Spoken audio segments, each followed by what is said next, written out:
आपका 10th का board आ गया तो उसके लिए आप थोड़ा सा रट्टा वट्टा मार लो, फिर 11th 12th में साइंस मैथ ले लो क्योंकि IIT और डॉक्टर बनना है। ये कुछ भी प्लानिंग नहीं थी, बस जा रहे हैं आ रहे हैं, फिर साल हो जाता है दूसरी क्लास में, फिर साल हो गया, फिर पहली क्लास में, ऐसा ही कुछ सीन है। तो शादी में जो खर्चा होता है वो एक औसत होता है 12 लाख रुपए, और जो एक यंग एडल्ट है जिसकी कॉलेज एजुकेशन तक जितना खर्चा होता है इंडिया में, उसका एवरेज है 6 लाख रुपए। भारत में डेली 20 महिलाएं आत्महत्या करती है नहीं इसकी वजह से। हम इकोनॉमिक्स पढ़ेंगे तो हमको पता चलेगा नहीं कि पैसा हमको किधर खर्च करना है, किससे उसका आउटपुट ज्यादा आएगा, है ना हमको कुछ पता चलेगा इकोनॉमी के बारे में। जैसे कि ICOR होता है, इंक्रीमेंटल कैपिटल आउटपुट रेशो। ऐसा साधन हो सकता है पर आपको पता तो हो कि साध्य क्या है। आपको अच्छी टेक्नोलॉजी हो, ग्रीन एनर्जी उससे बने और भूतापीय संयंत्र से ऊर्जा बने तो कितने फायदा होगा, भारत की कितनी ग्रोथ होगी उस चीज से, लेकिन उधर भारतीयों को ध्यान ही नहीं है। पर मैंने जब आंकड़ा डाटा पढ़ा तो 2006 से पहले तो शादी की उम्र ही 14 साल थी। 2006 से पहले तो लड़की की शादी की उम्र ही 14 साल थी, लीगल एज। मतलब उसको, और वो जो लास्ट अमेंडमेंट था उससे पहले वो हरविलास शारदा अजमेर के थे, उन्होंने 2930 में किया था, ठीक है, 1930 में किया था। उसके बाद में हम आजाद भी हो गए और 2006 तक पहुंच गए, तब तक एज 12 साल थी, 14 साल रही, सॉरी, मतलब लड़की की शादी की उम्र 14 साल। आप खुद सोच के देखिए, आपको अभी तो लगता है 18-21, थोड़ा देख के थोड़ा अच्छा लगता होगा, आप ये खुद सोचिए कि उस साल, मतलब ज्यादा दिन पहले की बात नहीं है वो। हाँ, आप बात तो कर रहे हो शिक्षा की, हमारी शिक्षा व्यवस्था कैसी है, बजट वगैरह सब बात कर दी, और ये जो रीति हैं उनकी भी बात कर ली। मैं पूछ रहा हूँ कि इसमें लिंक क्या है कि शिक्षा ज़्यादा होने से रीतियाँ कम कैसे हो जाएगी वो।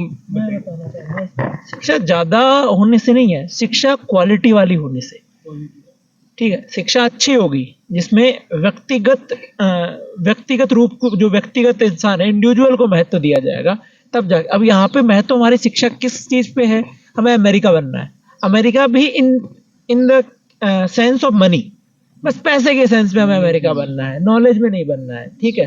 तो हमारा मोटिव वो रह गया है, individual as a human being हमारे पास मोटिव है ही नहीं, ठीक है। हमें सीखना है, हमें कुछ पढ़। अब बहुत ताज्जुब की बात है, कल भगत सिंह जयंती थी, ठीक है, ठीक है, बहुत सारे लोगों ने स्टेटस वगैरह लगाया, आपके भी लोगों ने देखा होगा, पर उनमें से बहुत 1% लोग भी भगत सिंह को अच्छे से नहीं जानते होंगे, ठीक है। हमारे आइडियल नहीं है, मतलब मैं आप लोगों से पूछना चाहूंगा कि आपके आइडियल कौन है, मतलब ऐसा अभी 2 साल पहले की बात कर रहा हूँ मैं, अभी की बात नहीं कर रहा हूँ मैं, या आपका कोई आइडियल था पहले? पहले तो हमारे फिल्मी एक्टर ही थे, जैसे शाहरुख खान, रोहित शर्मा, ये हमारे आइडल हुआ करते थे। भगत सिंह तो बस इतना जानते थे कि भगत सिंह कोई थे जिन्होंने आज़ादी की लड़ाई में फांसी पे चढ़ गए थे, अब क्यों चढ़े ये भी पता नहीं है। आपका कोई आइडियल था? ईमानदारी बताऊंगा, झांसी की रानी चंद्रशेखर आजाद, मतलब 2000 पहले शुरू से 5वीं क्लास से झांसी की रानी और चंद्रशेखर आजाद, और जो क्रांतिकारी वगैरह थे, मतलब ये सभी, महाराणा प्रताप, पृथ्वीराज चौहान, जो मतलब बिल्कुल उस लेवल की चीज थी। आपका कोई आइडियल? विराट कोहली, क्योंकि क्रिकेट को ही एक ज़्यादा बनाया जाता है अपने इंडिया में, तो विराट कोहली। फिर बाद में समझ आया कि मैं उससे पहले से बात। हाँ, विराट कोहली। आपका कोई आइडियल था ऐसा? आइडियल तो क्या, मेरा भी यही था, जो बॉलीवुड एक्टर्स होते हैं, स्पेसिफिक नाम ऐसा कुछ ही नहीं है, मतलब ऐसा स्पेसिफिक बोलूं तो आमिर खान। आमिर खान, हाँ, तो हमारा भी आमिर खान जैसा ही कोई रहा। मेरा तो, मैं थोड़ा क्रिकेट खेलने का ज़्यादा शौकीन हूँ, तो मैं सचिन को बहुत फॉलो करता था, और उनकी कार्तिक जी, आप? मैं MS धोनी को फॉलो करता था, और उसमें उसके बाद भी जो भी एक्टर वगैरह है वो तो थे ही, लेकिन क्योंकि इनके बारे में थोड़ा बहुत पढ़ा था, जैसे भगत सिंह बताया, APJ अब्दुल कलाम बताया, तो उनका पता था, लेकिन उनको कभी फॉलो आइडियल नहीं लिया, क्योंकि वो जीवन में बार बार उनकी याद नहीं आई ना। एक्टर्स और क्रिकेटर्स को तो बार बार दिखाया जाता। तो अभी ये हम लोग हैं जिनकी उम्र 25 और 20 के बीच में है, उन लोगों की स्थिति है। अब जो नए लोग हैं उनके आइडियल कुछ विदेशी भी बन रहे हैं, ठीक है। इंडियन बॉलीवुड स्टार नहीं होंगे, और कोई होगा बाहर वाला हो। हाँ हाँ, जैसे कि एलन आजकल के बच्चों के तो एलन मस्क जैसे, जो मंगल पर जा रहे हैं, पृथ्वी को बर्बाद कर दिया, पृथ्वी को बर्बाद कर दिया, चले मंगल पर, मंगल को भी कर दो, पृथ्वी को मत सुधारो, इसकी जो हालत कर दी है तुम लोगों ने। कैरेमिनाटी बीबी की जो भी वाइन्स है, देखो उन इंसानों की बात हम नहीं कर रहे, वो क्या है क्या करते हैं अपने व्यक्तिगत जीवन में, ठीक है। क्या हमारे पास हमारे फ्रीडम फाइटर्स कम थे? ठीक है, हमारे पास गांधी जी नहीं थे क्या? भगत सिंह जी नहीं थे क्या? हमारे पास और भी बहुत सारे लोग है ना, खुदीराम बोस हो गए, बहुत सारे लोग हैं जिनका अभी भी हमारी स्थिति है कि हमें ढंग से वो नहीं पता है।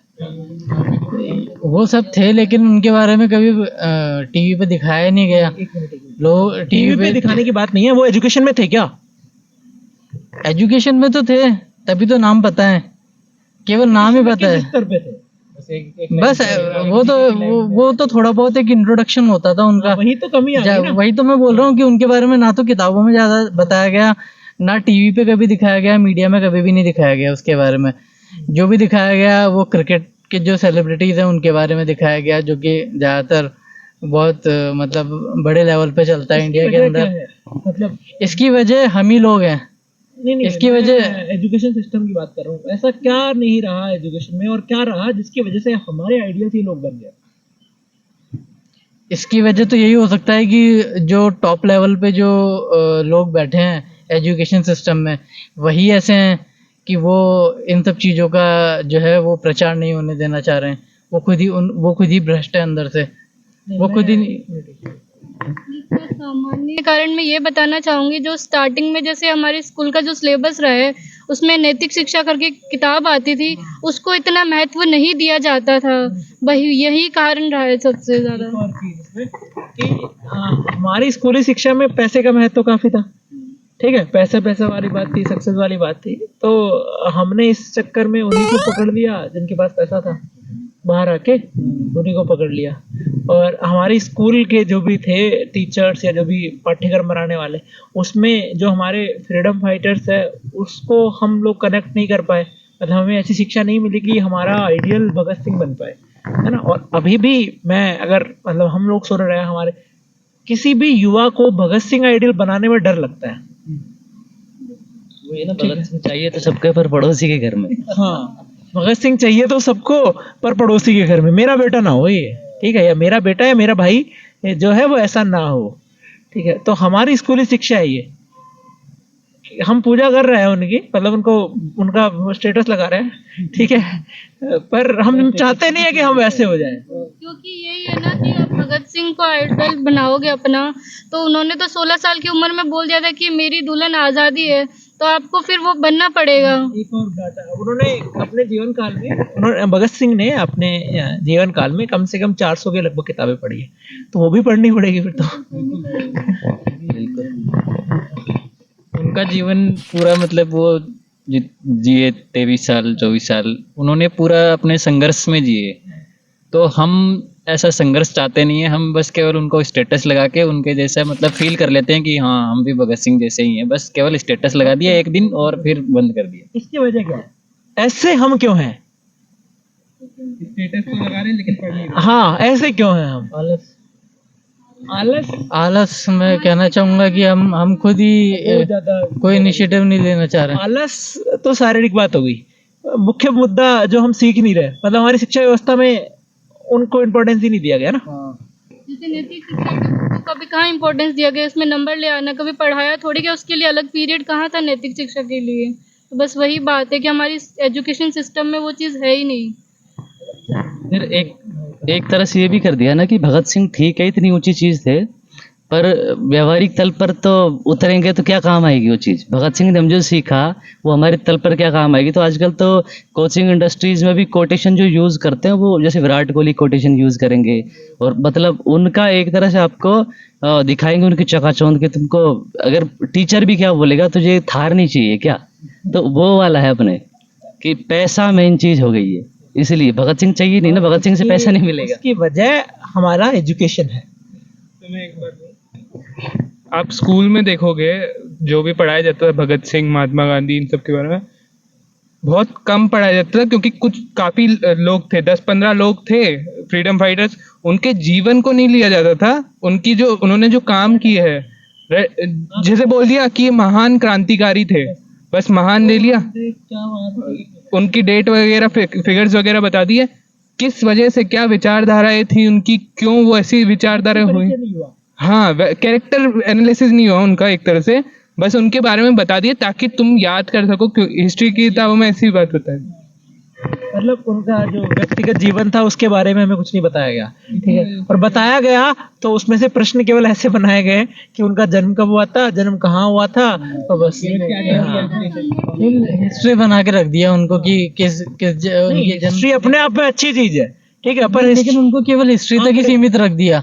उसको हम ये बोलते थे कि आंकड़े बना के रख दिया उनको, ठीक है। ये कर दिया, वो कर दिया उन्होंने, कुछ ना कुछ उन्होंने काम कर दिए, पर हाँ वो क्या थे वो एज अ व्यक्तित्व, तो वो चीज को सामने लेके ही नहीं आए कभी। मुझे तो नहीं लगता उन्होंने कुछ बोला।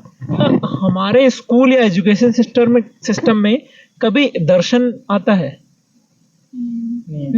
इंट्रोडक्शन जितना भी है, सिर्फ इंट्रोडक्शन आ जाता है कि दर्शन की किताबें कौन सी होती हैं, उसमें क्या क्या पढ़ा जाता है, मतलब बहुत ही सुपरफिशियली बताया जाता है, डीप एनालिसिस कभी कराया नहीं। जो उनके बारे में, हमारे महापुरुषों के बारे में अगर हमें बताया भी जाता है ना, तो वो केवल इतना ही बताया जाता है कि आप उससे कंपटीशन दर्शन तो मैंने नाम ही अभी सुना है अभी, मतलब जब से आचार्य जी को, मतलब हमारे स्कूल में ना दर्शन शास्त्र था, ना मनोविज्ञान था, ना खेल वगैरह था, ठीक है, कुछ भी नहीं था। जैसे कि उन्होंने बोला था मॉरल साइंस के ऊपर, कि मॉरल साइंस जो एक सब्जेक्ट होता था उस पर इतना ज्यादा महत्व नहीं दिया जाता था, बस केवल मार्क्स ले आओ, पासिंग मार्क्स इतना होता था। ऐसे एक और सब्जेक्ट होता था एनवायरमेंटल साइंस, ये बहुत वो भी ऐसे ही होता था। और फिजिकल एजुकेशन को तो 11th-12th क्लास में एक ऑप्शनल सब्जेक्ट की तरह रखा जाता था कि अगर एक चीज बोल लेता था कि जिस सब्जेक्ट की बात कर रहे हैं उसकी किताबें कभी खुलती नहीं थी, हमें पता है, और फिर भी हाँ, और फिर भी उन किताबों की पता नहीं कैसे मार्किंग होती थी, स्कूल वाले भेजते थे हमारे, ठीक है, 100 में से 90 नंबर हमारे भेज दिए जाते थे। बिल्कुल सही बोल रहे हैं आप। उसके अंदर मतलब वो प्रैक्टिकल फिजिकल एजुकेशन का जो एग्जाम होता था उसके अंदर तो दौड़ भी नहीं लगवाई जाएगी तुमसे, बस तुम्हारे नंबर आ जाएंगे। तो ये स्थिति रही थी कि फिजिकल एजुकेशन एक ऑप्शनल सब्जेक्ट रखा जाता था। संस्कृत को 8th क्लास के बाद में तो ऑप्शनल सब्जेक्ट रख दिया, तुम लेना चाहते हो तो रखो, नहीं तो मत रखो। हिंदी को भी ऐसे ही रखा गया। तो शिक्षा के अंदर जो इम्पोर्टेंट सब्जेक्ट्स होते थे उन्हीं को ही शिक्षा व्यवस्था ने बाहर कर दिया। एक और प्रश्न है मेरा आप सभी लोगों से, काफी लोग पूछते हैं मेरे से कि सब धीरे धीरे हो जाएगा चेंज।